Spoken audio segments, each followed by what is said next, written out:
All right.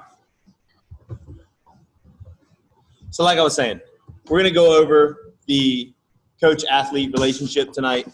The big thing we want to define is what is a coach, probably more importantly, what isn't a coach, and try to get past some of those, I don't want to say stigmas, but some of the dogma that's kind of perpetuated itself over the years.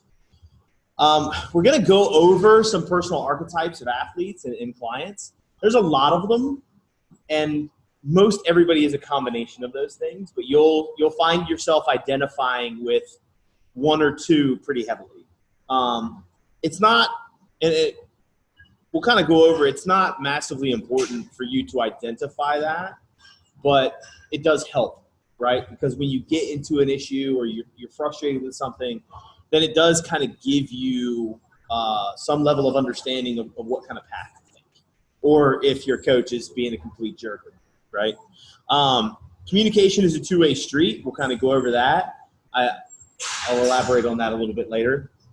And then when and how it breaks down, how to bring it all back together. So kind of that crisis management mode. We see it in strength sports a lot where people get frustrated and we talked about it before, they start to choke their training. You see it over here as well. People aren't seeing a result or a particular result that they want, and they just start really, I'm going to hunker down and I'm going to try harder and harder and harder. And sometimes it's just not how it ends up working out. This is the last time you get to see this slide. Yeah, I know. No more lady on the mountaintop. Again, this whole thing has been to build self-efficacy. And I want you to understand by the end of this segment that the coach is a catalyst for that self-efficacy, but it's our responsibility as athletes to take personal responsibility for that. Okay? Again, we've read this a billion times. I'm going to read it one more. Individuals who have high self-efficacy will exert sufficient effort that, if well executed, leads to successful outcomes, whereas those with low self-efficacy are likely to cease effort early and fail. But we don't want to be that second part. So what is a coach? So this is important because the domineering high school football coach has been the archetype of coach that everybody thinks of, right? The fiery, profane-laden, kind of negative individual. A lot of screaming, a lot of yelling. You see it with college strength coaches all the time. It's this hoorah kind of attitude. And especially for strength coaches, we're trying to change that narrative. And as clinicians, we're definitely trying to change that narrative, especially with what we're starting to learn about psychology. So what is a coach? Put simply, coaching is a process that aims to improve performance. Coaching is unlocking a person's potential to maximize their own performance, and it's helping them to learn rather than teach them. So that's a fundamental kind of definition and concept to wrap your head around. A good coach is not just teaching you how to do something. They are teaching you how to learn to do many things. They're giving you the fundamental tools to maximize your own performance. Not just saying, okay, this is how you squat. These are the principles that involve squatting. Now you can take that and do a multitude of different squats, right? So earlier we worked on your clean. Those fundamentals that we worked on today will carry through your snatch, right? It's going to make the whole process easier. Coaches are facilitators and catalysts for growth and self-efficacy. They are not responsible for your self-efficacy. We will go over that in the next slide. But they are the catalysts. They are the tone setters and should be consistent and dictate overall environment. So this is key. And this is, I'm not sure any of you are familiar with a guy named John Kiley, but John is a researcher and a high-level soccer coach over in the UK, I believe is where he is now. He is doing a lot of literature that is challenging the old school periodization structure. So if you guys are familiar with that, it's basically how we plan out training. He's coming up with some pretty compelling evidence. But one of the things that he said in a podcast to us was his main job is to come into the training room every day with his players and be consistent as possible. That They know how he will respond to particular things because he's established who he is and how he will respond. He's not a jokester, so he's not going to be a jokester coach.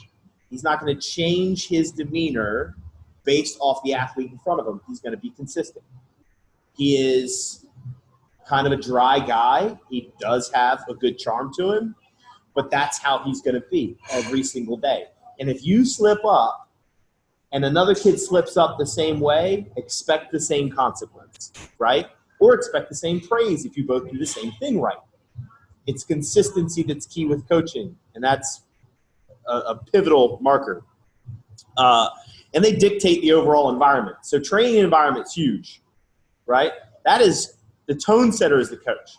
The people around it take that and carry it, right? It's their responsibility to build that, but the coach sets the tone. So if you have a coach that's negative, kind of drags the training environment down, you'll also see the athletes kind of reflect that, right? If it's a positive attitude but very serious, I like to have a very light attitude, but everybody knows they're here to work. And I think that's pretty clear when you come in and you watch the power class operate. That's just my personality. We can have fun, we can keep it light, but we're here to work. So when it's time to go, it's time to go. Other coaches may not have that attitude, but at least the environment will be consistent and not negative or intimidating. They're knowledgeable leaders that are there for course correction and guidance, okay? They are there to help you along the path, and they have the knowledge of that path to lead you in the right direction. But it's still that leading a horse to water thing, okay? We know the path. We know probably best practices to get you there, but I can't be around you 24 hours and have you make all the right decisions. And there are support structures helping develop emotional and mental strength as much as physical strength. This is the most important one that I think people need to change when it comes to viewing a coach. Really good high school coaches especially, you'll see that happen. Anybody know Glenn Jones from Lackey back in the day? John Lush is another one. He just left Lackey as a football coach. Builders of the community, right? Emotional and mental support for the kids that they coached. And very consistent. But I think that's what separates good coaches from great coaches. It's not just the physical performance, but they make you a better person. They lead you to being a better person. So here's the fun one. And this is going to sound snarky, and I know it's going to sound snarky, but things that coaches aren't. They're not cheerleaders for a group. Okay? They're not all rah-rah. Constant positivity is great. It will also crush people. If anybody knows the result of the self-esteem movement in the 80s, it's been a complete negative by psychologists across the board. Negativity and positivity must be balanced. That is the theory of mindfulness. If you try to act like negative thoughts are never going to come in, then they will crush you under their weight. You have to understand that they will come. Negative feedback will come and is an absolutely necessary part of growth. You will lose. You will fail. A bar will crush you. You won't have a great workout. We talked about that. It's all leading up to this. Great coaches know how to balance positive and negative criticism. And that's key. They're not just going to sit here and hold you up and shoot rainbows up your ass. Sorry. This is where I cuss a little bit. But that's what great coaches do. They balance that, and they allow it to build you. Okay? They're not personal trainers. They're not rep counters. They're not babysitters. They're not custodians. And for God's sakes, if you saw that article about the coach who's a get-back coach for football, it set the strength and conditioning world on fire. They are not get-back people.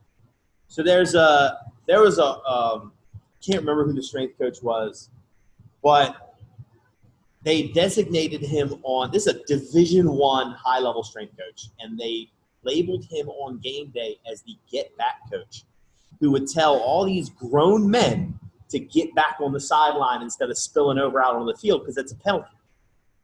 So his job as a master's degree holding professional is to tell a bunch of grown men to do what they're supposed to do. I'm sorry. That's not. No. It's not your job. If you are a Division I athlete and you're all playing on a football field on Saturday on national television, you better believe your ass better stay behind that line. Period. Be responsible. I'm not here to hold your hand. We're all adults. This isn't Pee Wee football anymore. Pee Wee football, that's great. You can get it. Okay, guys, stay on the line, right? I get that. But at Division I level and working with adults, we should be able to do the basics. Now, I don't say this to knock personal trainers and other individuals, but these are responsibilities that should be taken on by the client. The coach, again, is there to course correct. They're there to build that self-efficacy and allow an athlete to blossom and take ownership over the program and over their own progress, right? The coach just leads. So I feel like by being these things, by rep counting and cleaning up after everybody and being a get-back coach, I think you take away, in some cases, the respect for the coach, and I've seen that directly. You start to see undermining of coaches because, kids will just leave stuff out. Athletes will just leave stuff out. And that person stays late. They get burnt out. They're not doing what it is that they were trained to do. And bad things happen at that point. I feel like that's key with the training done is let the coach do what only the coach can do. Yeah. And you can count reps. You can't coach yourself. Somebody else in your group can be the cheerleader. The coach needs to do what they're trained to do. Exactly. Yeah, the coach needs to be there to coach. If you're squatting a heavy weight, I shouldn't have to count how many reps you're doing. You can count and execute, and I can course correct as we go. Right? It's one of the reasons they use a timer over here. Does it really matter how many reps you do? No. Are they good? Do I need to come over and course correct and do these things so I don't have to sit there and count 20 people doing swings? It's just it's really, in my opinion, the next level of service when we talk about group training over here, right? They're coaching. They're not trainers. And that's not to diss personal trainers or disrespect personal trainers. It's just a different methodology. And it decreases athlete responsibility. Athletes need to be responsible. That's the whole part of self-efficacy. You need to take responsibility over what it is that you do. They're also not authoritarian dictators either. I don't want to say a fine line, right? But they're there to help guide the learning process, not bully or dominate people. It's a mutual discovery thing. It's a growth thing. Coaches should be there for growth, not to make you submit into whatever system it is that they want you to do, or to put more weight on the bar when you're not comfortable with it, or it has to be a group discovery, and the athlete and the coach have to have equal stock in the actual development, right? It's a relationship. It's not a domination type thing.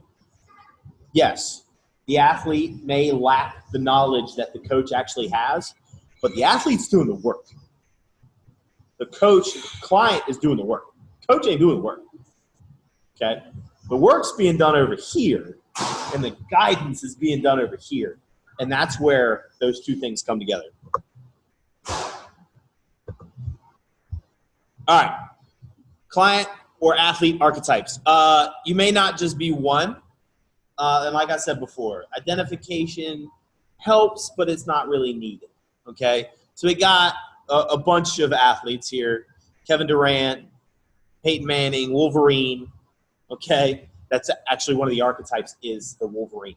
Floyd Mayweather, Terrell Owens, Tom Brady, Rocky, probably my favorite of all time, even though he's fictional. Go Philadelphia, even though I don't like Philadelphia. So we're going to go over these real quick, okay? I don't normally like putting slides that are giant walls of text, but I basically boiled down for the next segment an entire book, an entire chapter into a book, into a couple slides, and I compiled them like this to distribute to the staff because I think it's really important that all this information is in one place. Okay. But the technician is like your Peyton Mannings, right? So Peyton Manning prided himself on all of his sport-related abilities, right? He takes great pride in excelling in front of others, has a great knowledge of the sport, and is constantly seeking to learn more, and won't hesitate to stay late or make time to practice anything, right? That's Jerry Rice. That's these guys that are just amazing technicians. The problem is a lot of the times they thrive only in that environment. And if they're challenged outside of that sport realm or outside of the comfort zone, it becomes a difficulty, right? Those things might be frustrating, even though it's going to lead to growth, right? They're super, super stubborn because they're experts, right? Name an offensive coordinator that actually was the offensive coordinator when Peyton Manning was quarterback. None of them were. He was. He called plays. He designed the plays. He picked everything he wanted to do, and he picked opposing defenses apart. He was a technician. He's probably the greatest technical quarterback to ever live, right? They ask a lot of questions because they're constantly thirsting that knowledge. For coaches, that can be difficult because they feel like the relationship is being challenged, right? You're talking about two egos coming at each other at that point. You have to understand that they're doing it just to be better, and a lot of the times the technician becomes a coach, right? So these are those young athletes or those really technically proficient athletes that just really understand the game, and it can overwhelm them at times. I'll distribute this PowerPoint to you guys too so you can read some of this stuff because there's a lot of these and I don't want to get bogged down with the interventions for them. But in a nutshell, time spent practicing alone is not a bad thing, but as a coach, it'd be a wise idea to expose the technician to as many open environments with live competition as possible to challenge them in those areas. Okay? They'll practice. You ever see people who practice really well and on game day they suck? Yeah. Occasionally happens here because the environment changes. Yeah. The Royal, Floyd Mayweather. Okay. Strong self-confidence and a little bit of swagger, or a whole lot of bit of swagger if you're Floyd, right? In competition, the Royal often believes they will come out on top regardless if it's realistic or not. This level of confidence is powerful in sport and will help the Royal in high-pressure situations. If they've managed to succeed at a high level, the Royal probably possesses a high level of athleticism and talent, a lot of which may still be untapped. The problem is if they fail, they fall flat on their face. And they get real angry really, really fast. And the Royal has a sub-archetype we'll talk about later called the mouthpiece. They do a lot of this, right? And that's positive and negative at times. The Royal, because of some of this boisterousness, flamboyance probably, a lot of times it's actually covering up really low self-esteem. So if they trip up, that will be exposed. On occasion, they'll have poor work ethic because they have that natural athletic ability and a lot of confidence. So they'll scale back the work because they think they're going to win anyway, regardless of how unrealistic it may be. And they're not comfortable being outside of their comfort zone because then that confidence is not there. It starts to pick away at that low self-esteem. Everybody has met one of these people, especially in an athletic realm, right? Even at work, you have that person that's just super arrogant, right? It takes a little bit of finesse. You have to get them to trust you. A lot of it's trust building. So that you can start challenging and building some of that low self-esteem in them through conversation and through challenging them through athletic endeavors or in here to really kind of bring them around. And it takes a lot of encouragement. And I know it sounds odd to take somebody who's super confident and encourage them, but it's like feeding the beast, right? You've got to help build that self-esteem. The soldier, this is Rocky. Okay. This is where, or Josh. This is Josh. Often the hardest workers on a team and willing to sacrifice nearly anything to contribute to the team's goal. Strong-willed and not as greatly affected by setbacks as others may be. Adversity is just a part of the process to the soldier, so they'll get knocked down and get right back up. Exemplifies hard work and will lead by example, although they may not crave being the center of attention. The problem is their greatest strength is their greatest weakness. They will drive themselves directly into the ground. Their work ethic is so high that they don't know how to scale back. They will say yes to pretty much everything because that's their goal. If they think it helps, yeah, let's go. Let's do it, right? If some is good, then more is better. That's that. Just keep on going. So a lot of the times what we have to do with the soldier is get them to scale back a little bit, right? And get them to understand that you don't always have to go to war, basically. It's not knowing when to say is enough and pull back. So it's getting them to understand their own limitations, which can be very difficult, right? Specialist. The specialist is Kevin Durant, right? Slightly different than the technician. The specialist has an intense love for the game, and similar to the technician, they're technically sound in their sport. They move like water on their field or court. If you can convince the specialist what they're doing will lead to an increase in performance, they're up for it. The problem is all they want to do is play the game they're special at. They don't want to do strength and conditioning stuff. They don't want to do any outside work. They just want to play the game because they're really good at it and they love it, and anything else is going to get in the way, right? You have to get them to understand wall of text. You have to get them to understand that doing some of these extras will make them better at that sport, and you have to create buy-in by gradually showing them that. What a lot of people try to do with a specialist is challenge that, right? They come in, they're like, oh, if you don't do strength and conditioning, you're not going to get any better at basketball. And it's like, challenge accepted. I'm the best player on the team. I don't really care. So what happens is they don't come to strength and conditioning. They drop 40 points on people in a game. And they sit there and they go, what now? What you have to do is you have to kind of ease a few things in, right? Just a little bit at a time so they can see that increase in performance. And they can see that payoff. The politician, this is also Josh, generally charismatic and well-meaning athletes. They don't wish harm on others, just the charismatic part. Energizes others around them with their personality and persona. Elaborates that a politician, while on a successful team that maintains a strong culture of integrity and hard work, does very little harm. Politician is not against doing the work. They just don't like being told what to do and having no say in the matter. They seek some autonomy in their lives and a little bit of power. So the politician, we talked about earlier, the egos, right?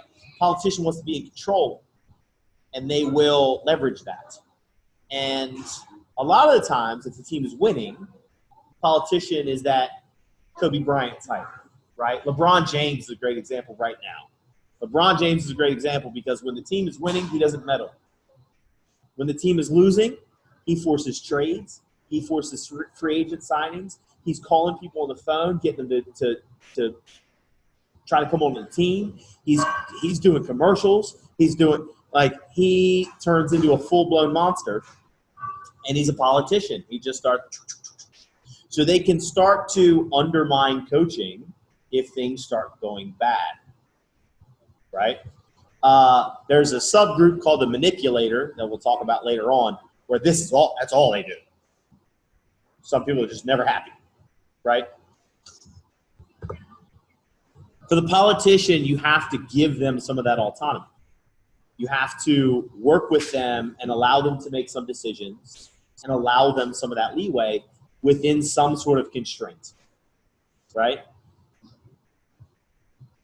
The entire time I'm going through this, and I understand this is more towards the coaching aspect, but even as a client, think of where you fall in with some of this stuff, where you have struggles. Do you want to make the call? Do you really just want to come to the gym and have somebody tell you what to do? You know what I mean? And you'll get this PowerPoint, be able to read over these a little bit deeper and start to understand, okay, I'm a little bit of this and I'm a little bit of this as we kind of keep going. The novice, tremendous upside because they haven't been doing a whole lot. They're all new to them, right? So typically, they're brand new to all this and they're super excited and they're like a little sponge, right? Everything's great. Whatever you do with a novice is typically going to go well, right? Because they're a novice. You're going to see growth. People get stronger very quickly. They get in shape very quickly. They lose body fat very quickly. The one thing when it comes to training you normally see quite often, there's that adage that you can't add muscle and lose fat at the same time. Unless you're in the novice window that's like 3 months where you actually do both because you're so detrained that you get all the great stuff. So there's a couple problems with this, though, because once they come out of the novice stage and things slow down, why am I not progressing anymore? Well, it's because you were progressing like a lightning bolt, and that's all going to slow down. Also, they have a tendency to take up a lot of time. So as a novice takes a lot more coaching, takes a lot more of the coach's time because there's a lot of teaching and groundwork being done. Right? So that can take a little bit of that away from the other athletes. And if left to their own devices, they can create some bad habits. Right? So the big thing with them is just let them be successful. Take the time with them. Teach some of the self-efficacy that we've talked about before. And they'll transition into some of these other roles. The leader. Leader is an integral piece in creating a winning culture within a team setting. They embody many values you hope to see in your organization: integrity, honesty, accountability, etc. They bring out the best in people around them. And as a coach, the leader can serve as a second line of communication between you and the team. The problem is leadership is a burden. It's hard. You constantly have to be on your A game. And a lot of the times the leader will be exponentially hard on themselves due to failure, or if they feel like they've been kind of knocked down. Like it says here, it's not unusual for the leader to replay losses in their own head and sit there and just kind of get paralysis by analysis. This is one of the big ones where communication between coach and athlete or coach and client is very, very important. It is definitely a two-way street because if you cut a leader off, it creates a lot of problems because that's when they'll turn politician and manipulator very quickly. Again, wall of text. The self-sabotager, typically very athletic, has a lot of potential and talent. They just don't really know how to utilize it yet, whether it's by experience or bad habits or whatever it may be.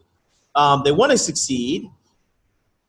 Some coaches will say they just don't want it enough. Others, they just can't figure it out. So they kind of beat themselves up a little bit. They may have great ability. They just need help expressing it. And it takes patience. It takes a long time. These are the ones that really get stuck in paralysis by analysis, where they just sit and they want everything to be perfect. And if it's not perfect, then they kind of shut down. They go into their own little shell and they never make progress. And then that actually makes things worse. Similar to the technician, the self-sabotager is able to put it together in practice, but crumbles under pressure. And this is something you see in strength sports quite a bit. You'll see it in training quite a bit. You work up, and now it's your day to test, and it's just like the doubt and all these other things kind of creep in. You see a lot of failure.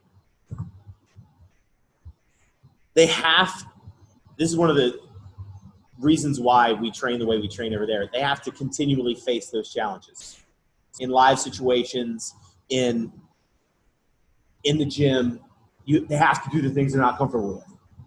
They have to constantly challenge those things to move forward and build that confidence, right? So if you're a self-sabotager, one of a hallmark of a self-sabotager, and I think everybody has a little bit of this in them, is they come in and they say, well, I suck at deadlifts, or I suck at squats. So now you got a squat today, your session's probably going to suck because you said you suck at them, right? Well, as a coach, what do I have to do? I have to make you squat. And I have to make you successful in squatting. So we chip away at that lack of confidence so you no longer say I suck at squatting, right? This is common. This is one of those like little sub-archetypes. Everybody has a little bit of it in them.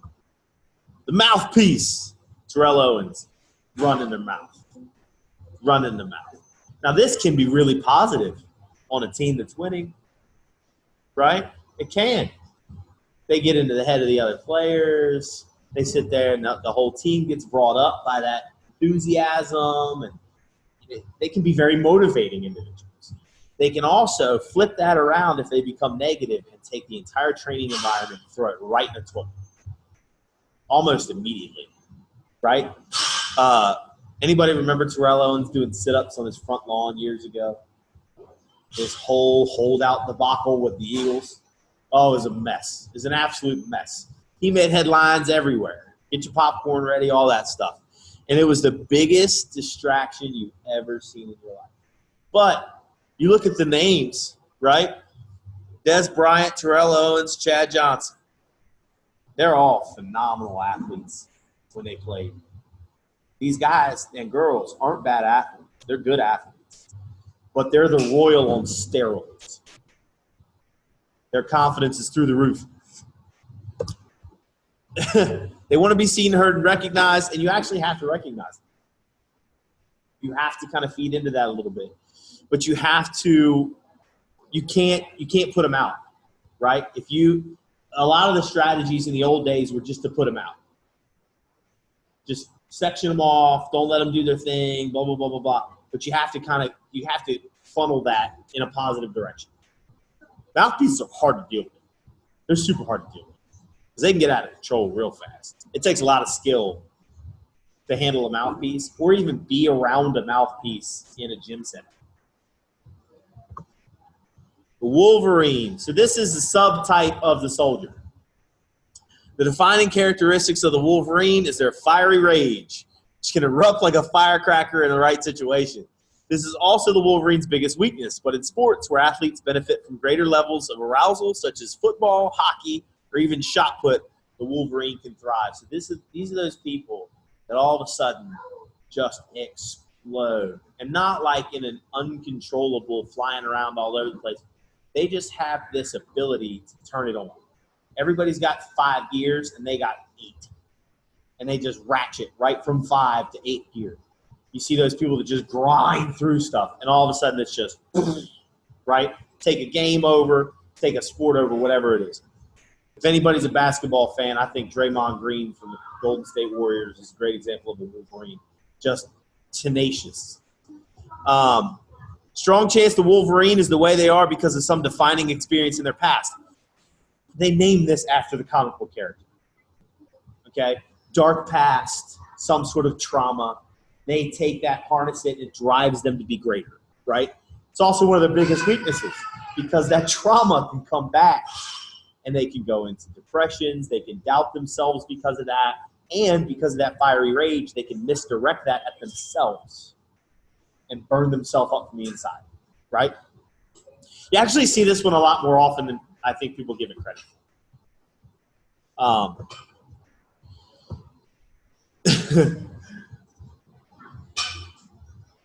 A good relationship is the best thing to do with a Wolverine, is to be supportive, especially mentally and emotionally, right? This is where, everybody back in the day would call it hippy-dippy coaching, but this is where you really have to have a one-on-one relationship.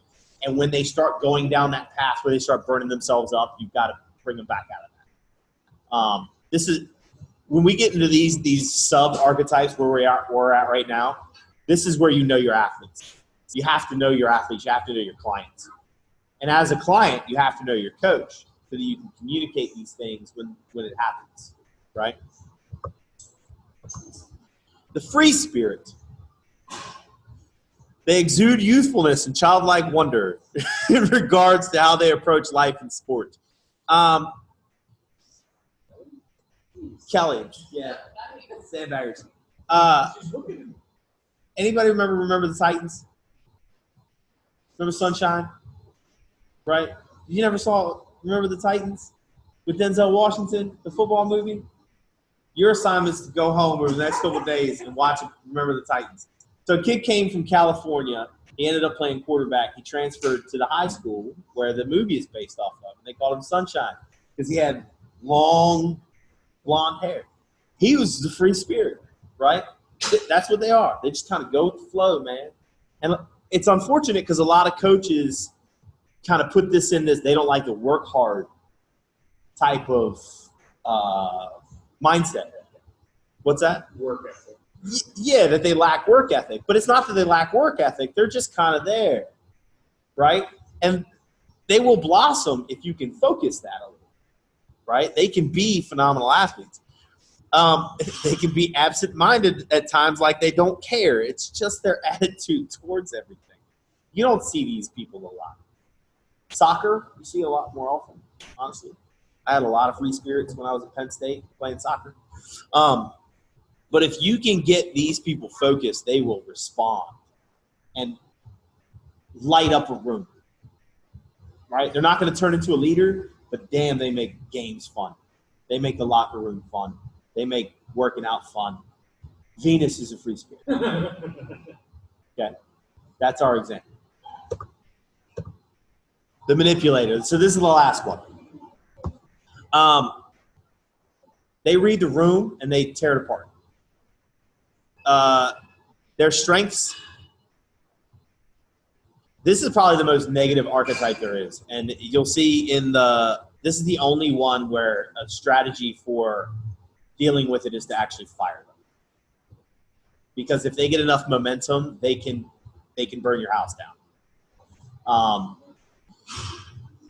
It's much like the politician, but on a much stronger political edge.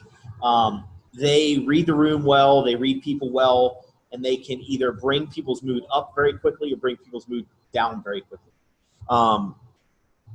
They think they're the smartest person in the room at all times, regardless of who's there. And a lot of the times they will, if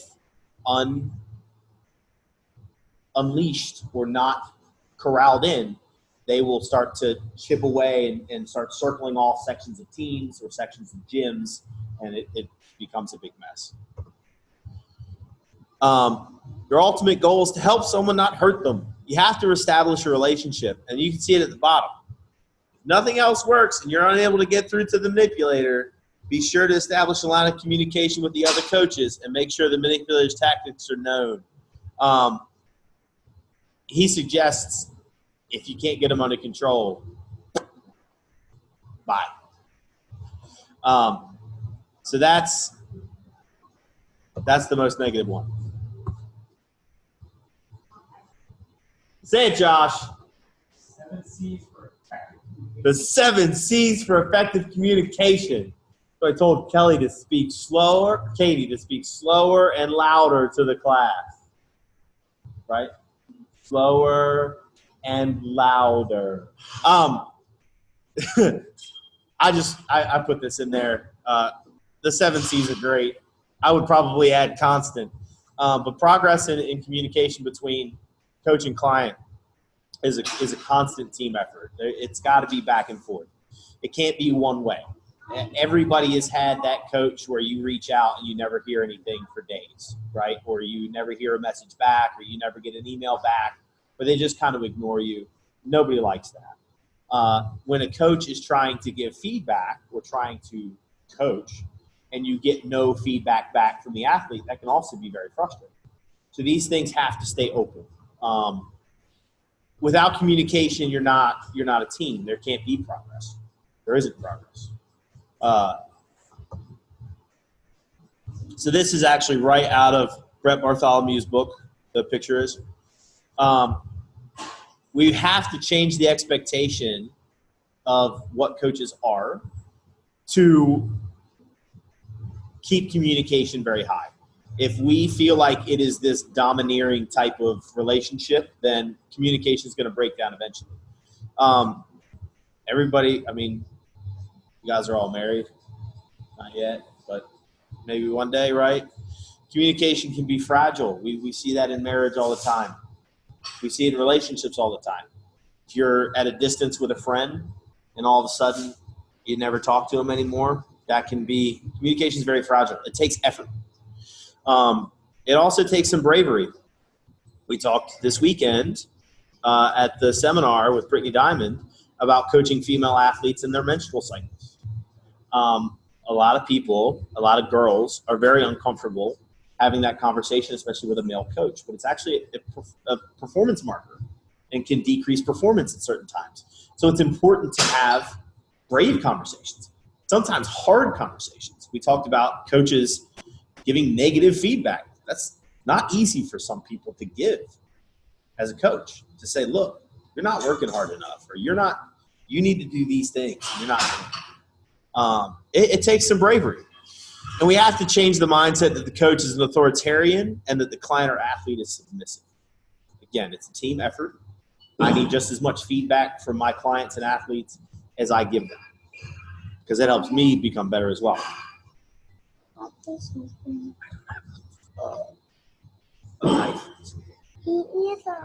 I don't know what to do then. When it breaks down, remember all things we talked about through the entire series. So a lot of the times, at least when it comes to training, the root of breakdown in communication is frustration. Whether it's I'm not seeing the results that I want, or I had a bad workout, or whatever it may be. You have to remember that those things are going to happen. That's one of the things we talk about through the entire thing. You're going to have bad weeks of workouts. You're going to fail. You're going to fall flat on your face. That is expected. Your coach is there to help guide that process. So if you don't go to your coach or you don't go to your trainer about that, then there is no course correction. Then we can't make the change. And as a coach, if you guys are ever interested in coaching, then you have to be accepting of that. You have to go, okay, look, we messed up, or this doesn't actually look very right. Let's try to change something, and own if we're not making progress, right? Stay calm and reopen communication with mutual discovery. Mutual discovery is one of my favorite ways to say that we're both in this process together, and it's a learning process for both of you. You're learning each other as much as you are new techniques to make that individual better. So that mutual discovery is key. I don't want to sit here and be like, reopen lines of communication by basically telling you what to do. That doesn't work out very well. Be open and honest. Don't leave something in the background to fester. This happens a lot. Lines of communication open. Everybody's kind of gentle. And they tell a couple of the grievances, but they leave that one really nasty one kind of sitting there. They never say anything about it. And the next thing you know, 2 weeks later, communication closes again. Coach doesn't know why, or the athlete doesn't know why. And you have this huge knockdown, drag-out fight 2 weeks later because somebody didn't communicate that one time you said X, Y, Z, and they're pissed off. Right? I mean, this happens in relationships. Relationship advice, for God's sake, right? And don't be an asshole. That's on both ends of the spectrum, right? As a coach and as an athlete, or as a client, you don't have to come across fire and brimstone and all crazy. And again, we're not trying to be dominant or submissive over each other. It has to be that mutual relationship.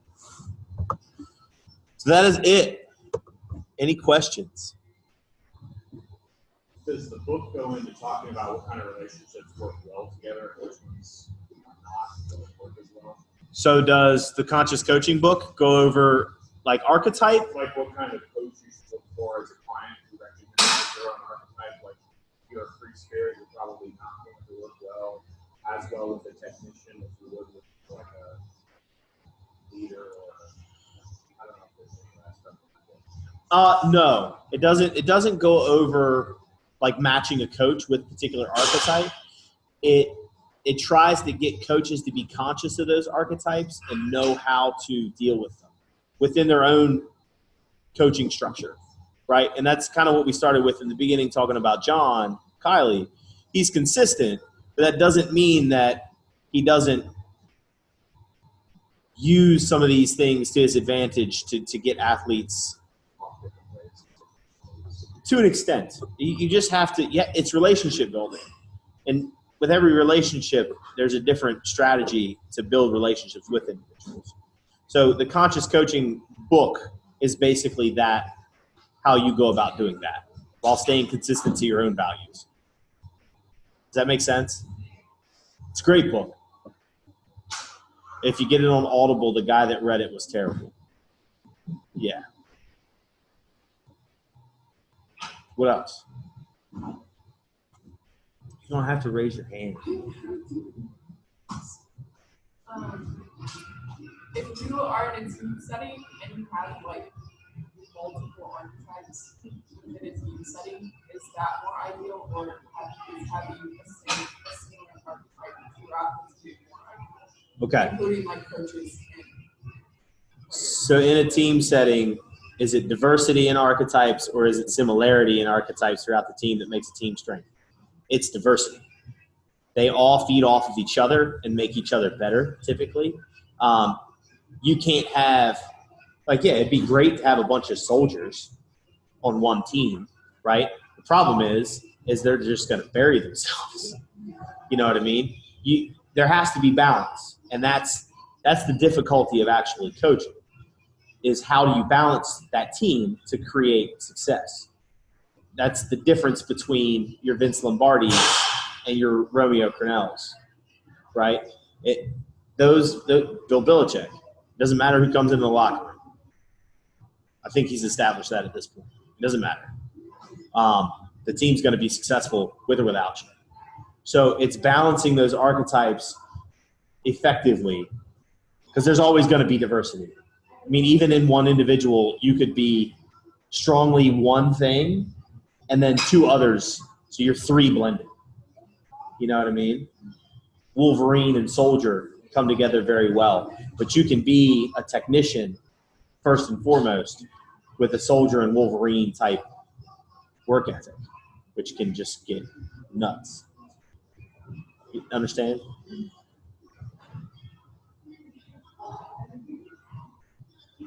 Anything else?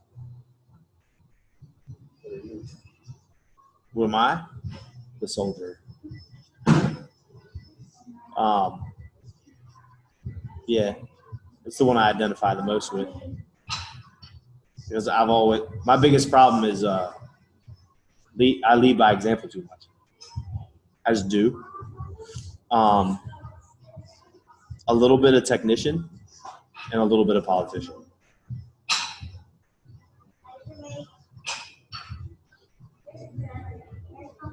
But yeah, those are the three I identified the most with.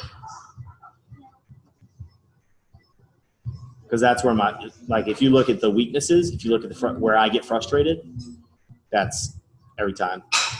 It's those same things. I've learned to manage them pretty well, though.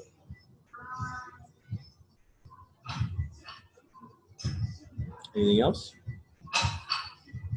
Okay.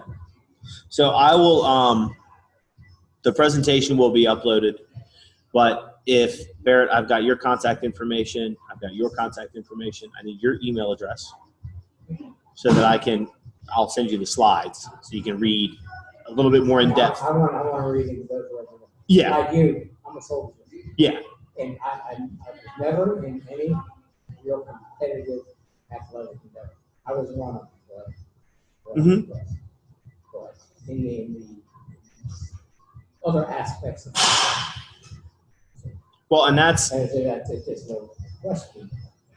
Brett pulls these and renames some of them, but pulls them a lot from the business world and, personality testing and stuff that's come out of the business world when it comes to HR management, and put them into a competitive team sport kind of lens.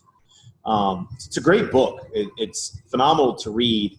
There's two books that I suggest to read through in as much of a self-reflective way as possible, and that's Conscious Coaching, so that you can better manage. Like if you read it as an athlete, then I think you can better manage some of your own frustrations by identifying some of these things and kind of coaching yourself up a little bit. And then The Death of Expertise. which is just a phenomenal book. And if you read through that and you think of all the ways that you get suckered into stuff, it can be pretty impactful. So those are the two books that I suggest the most when it comes to this sort of stuff. Do you have those titles for that email? Yeah, absolutely. Not a problem. Yeah. I've listened to Death of Expertise 3 times in the last 2 or 3 months because it's quick too. You can go right through it. Anything else? Josh, you got a question? Charismatic?